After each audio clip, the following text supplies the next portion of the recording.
Our next guest is the author of Unconditional, Release Your Past to Transform Your Future. It was written by Dr. Samra Zafar, who is a medical doctor, women's rights advocate, and professional speaker.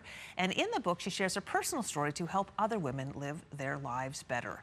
So we welcome Dr. Zafar in studio this morning. Good morning to you. Good morning. Thank you. Such a pleasure to have you when you're in town. You normally live in Toronto, you're in town for a book tour. Yes, I am, and we have 2 book signings happening today. One is at Big Mac Mall, 12 to 2, and then Bayers Lake Indigo, 6 to 7. Well, everyone's going to want to head out and meet you after they hear your story. So in the book, you share very, very, very openly your personal story to help people, as you say, break through their past limits to transform their future. But I think if you take a moment to share with the viewers just the obstacles you overcame to get where you are, they're going to better understand why you did this. Absolutely. So I arrived in Canada as a child bride in a forced marriage. I came here knowing no one, feeling so alone and terrified, yet with a little bit of hope that maybe this is the land where I can fulfill all my dreams and go to school and have a career and live an empowered life. Yet those dreams were cut short. I was in an abusive marriage for over a decade, and it took me a long time to fight my way out of that and build a new life for myself and my daughters. And what I realized then, that my story wasn't just my story. It is the story of so many women, so many people, not just who are, going through similar challenges, but other challenges where they feel stuck, where they feel like, I can't move on from this obstacle. I can't move forward with my life. Like they feel trapped in their circumstances. And I wanted to give people hope and a roadmap for healing, and this is why I do the work that I do. Yeah, okay, so the book really is that. It's a roadmap for healing. You tell your story and you go through chapter by chapter. It's very deeply researched, where you give advice, and then people have an opportunity to apply it to their own lives. But as I'm reading the book, you're very raw about your own experiences, and your own experiences are very different from mine. But yet I felt that I could relate very easily to what you were going through. And I think other women will as well.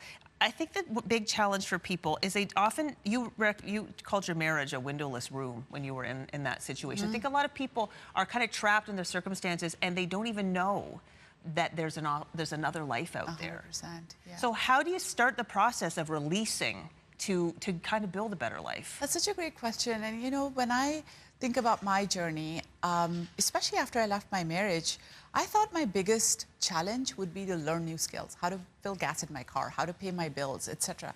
But I realized that my biggest challenge and my biggest journey, which I'm still on and I think I will always be on, is unlearning and shedding the things that were holding me back subconsciously. And I think we all have that, because we grow up in societies and cultures and religions and other societal structures where we're told a set of beliefs that we have to subscribe to, and those become our unconscious patterns. And when you're shedding, it's really important to go within rather than go outside. And here you are doing, you're speaking at an engagement, and I think a lot of times you talk about it in your book Unconditional, and I bet you talk about it when you're speaking to large groups. We tell ourselves stories. We're like, even you were quite young when you were saying this yourself, it's too late for me. It's too late for me, I'm too old. Other people might say things like, my circumstances, they don't understand me, I'm too busy, I have no money.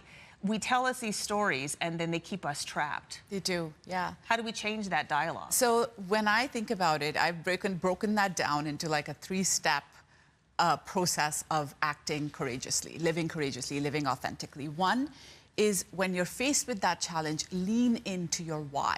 Understand, that dream that you have that no one else can see. Even those years in the beginning of my marriage, when I had zero indication that I will ever be able to go to university, I would stand in front of a mirror and I would practice my graduation speech when there was no hope. Wow. But I would keep the hope alive. So lean in. Whenever I'm going through that tough challenge, when I wanted to go to medical school, I would close my eyes and I would think about what I want to do with my life, what I want to do with my career. Number 2 is, just because your path is clear, your dream is clear, doesn't mean that just because your dream is clear doesn't mean your path will be clear. So there will be obstacles. And at that time, you really have to remind yourself that you have what it takes and build community around you. And that's the last thing, is really build the right people around you. And sometimes that support comes from unexpected places. I often say, keep auditing your social circle and your life. Let go of people that don't serve your purpose, that don't serve you well, and invite people intentionally that lift you up and make you feel incredible about yourself. And that is a game changer. Well, Dr. Zafar, I really appreciate you coming in today, and people can buy your book. They can even meet you today in person. Come on that by. you really love talking to people. I do. And, I'm so excited to meet everybody. Yeah, it's a pleasure to have you, and thank you so much for sharing your story with us. Thank you so much for having me. And we have put a link to Dr. Zafar's information on our website to make it easy for you to find. Yeah, we'll take a break and be back with more of Your Morning Atlantic right after this.